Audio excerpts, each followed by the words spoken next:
എല്ലാവർക്കും നമസ്കാരം. സുഭാഷിതം.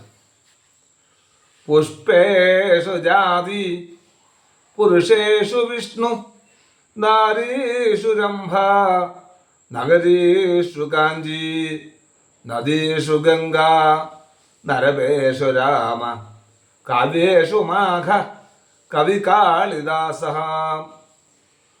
പുഷ്പങ്ങളിൽ വെച്ചിട്ട് ഏറ്റവും നല്ലൊരു പുഷ്പമാണ് പിച്ചകം. പുരുഷന്മാരിൽ വെച്ചിട്ട് ശ്രേഷ്ഠൻ ആരാണെന്ന് ചോദിച്ചാൽ അത് മറ്റാരുമല്ല, വിഷ്ണു തന്നെ.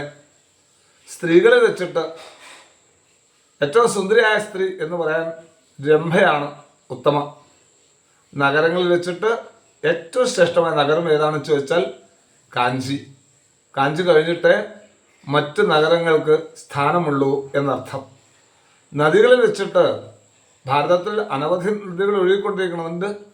അപ്പോൾ ആ നദികളിൽ വെച്ചിട്ട് ഏറ്റവും ശ്രേഷ്ഠയായ നദി ഏതാണെന്ന് ചോദിച്ചാൽ അത് ഗംഗ തന്നെ. അതുപോലെ രാജാക്കന്മാർ വെച്ചിട്ട് ശ്രേഷ്ഠനായ രാജാവ് ആരാണ് എന്ന് ചോദിച്ചാൽ അത് ശ്രീരാമചന്ദ്ര പ്രഭു തന്നെ.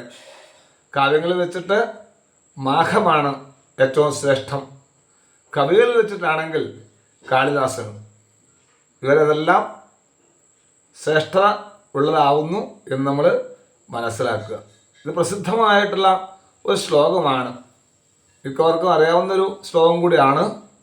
പുഷ്പേഷു ജാതി പുരുഷേഷു വിഷ്ണു നാരീഷു രംഭ നഗരേഷു കാഞ്ചി നദീഷു ഗംഗ നരവേഷു രാമ കാവ്യേഷു മാഘ കവി കാളിദാസ. നന്ദി, നമസ്കാരം.